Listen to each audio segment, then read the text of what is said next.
Children of the Rush, Book 1, page 106, chapter 16. Michelle.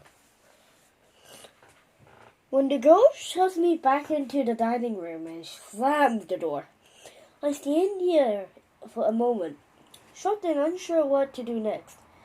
I think about knocking, but I figure there's no chance she will open the door after what she's just done. So, I return to our table. I don't think she wants to talk, I tell my father, but I did thank her. Then you've been polite and can do no more. You can try again another day, says father, rising from the table. Time for bed. I keep looking back as I cross the dining room and walk into the lobby. I hover there for a while, but the girl doesn't appear.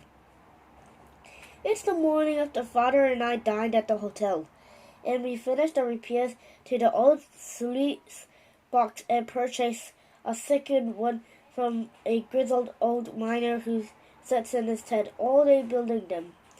Father says that if we lie the two sluice boxes side by side in the stream, we'll be able to process double the amount of gravel. We also purchased another gold pan, 2 large tin pails, and 2 shovels. Yesterday we stopped a miner who was leaving the gold fields and made him a generous offer for his tent, which he accepted. We also bought 2 new pairs of boots and 4 pairs of woolen socks from a merchant just arrived from Dunedin. The cost of everything was 5 times what we would have paid back home, but the gold nugget the girl pressed into my hand was large and fetched 54 pounds at the bank.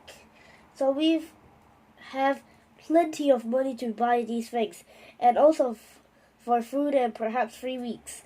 I've become the family cook, so father sends me to purchase what we need. And I come back with you, Billy, and frying pan, flour, tea, oats, bacon, and 2 sad-looking cabbages. It's all I can find. Good boy, says father, spotting the cabbages. We have to eat our greens, or we'll end up with scurvy. I remember learning about scurvy at school. The curse of sailors who run out of fruit and vegetables. Those with scurvy end up with aches and pains, sores, and rotting gums. Before the patient dies, their breath goes terribly smelly and their teeth fall out. I shudder just to think about it. We've pitched our tent beside our claim, and it's a peaceful little set. Be a 20-minute walk out of town, and we'll away from the majority of the miners. But father thinks our chances of finding gold are slim. He knows this area, and many miners have tried and failed to find any gold here. We set to work anyway, clearing a space in the little stream. It's crystal clear but icy cold, and the water seeps into my boots immediately, freezing my toes in an instant. You better get used to it, says father.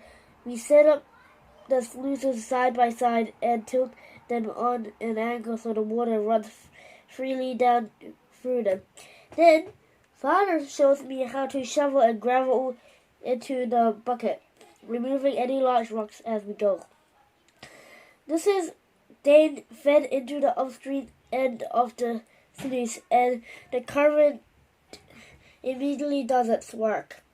The water washing away the dirt. A shake of the sluice box and a prod with the shovel sees more dirt wash away, and the finer gravel starts to filter down through the mesh screen at the bottom of the sluice. As I soon get the hang of it, once the entire bucket of gravel has gone through the sluice, father lifts it out of the stream, removes the mesh, and tips some of the fine seed at the bottom into one of the gold pans. Lucy follows us around, watching our work with interest, before finally finding a warm rock to lie on. In an instant, she's asleep, with her legs twitching as she dreams. Father shows me how to wash the gravel, swirling around and around in pain. slowly rising it and allowing the water to slope the gravel all over the side. He says that because gold is heavier than stone, it works its way to the bottom of the pan. He continues to swirl.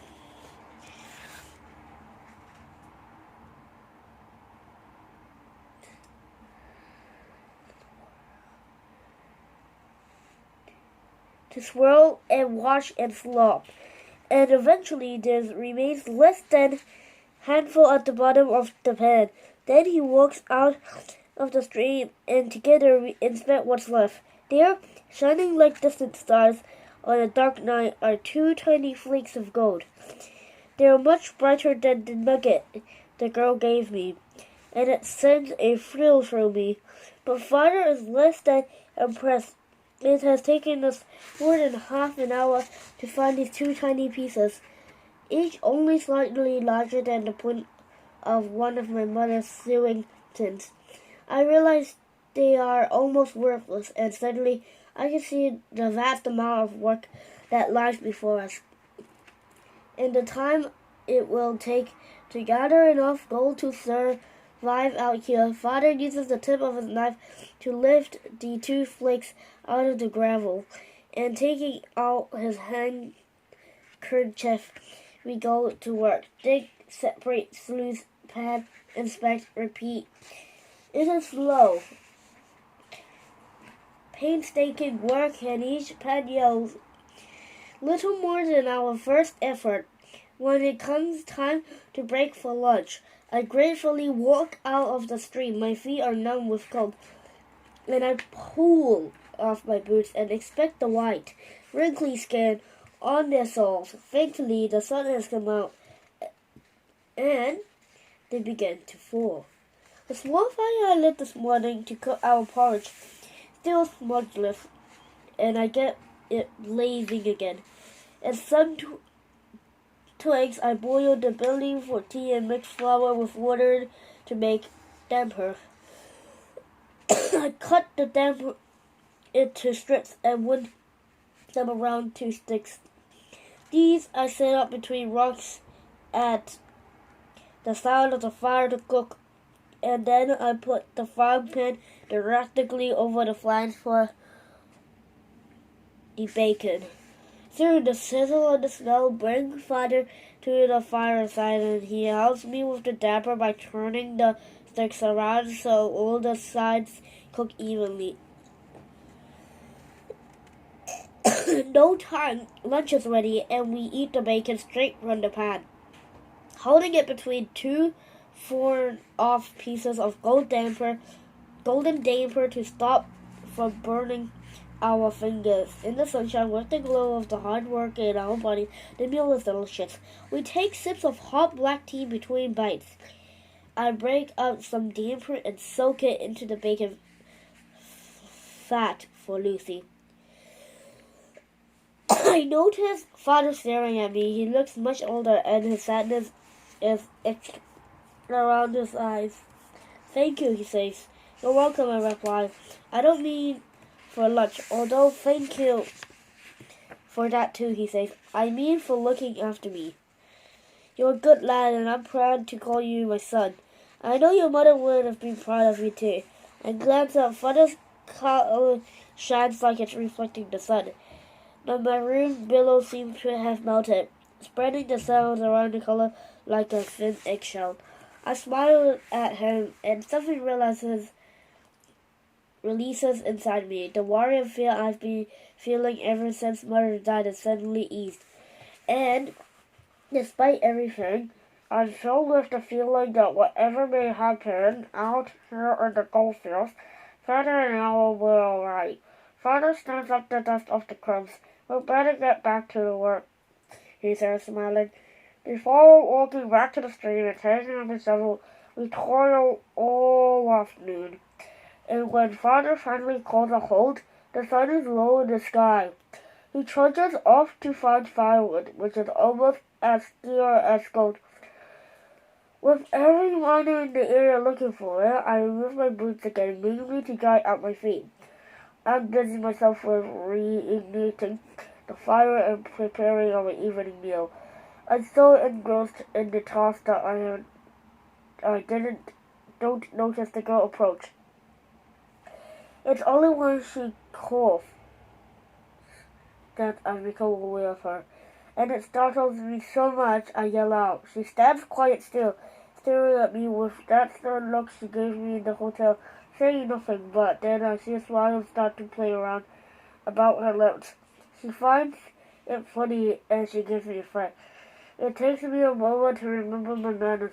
Hello again, I eventually stammer. Kia ora, she replies. Her color is resplendent, towering about her, and shimmering and pulsing with light and energy. There's a long silence, and I feel like a fool, but I say the only thing that comes to mind. Would you care for a cup of tea?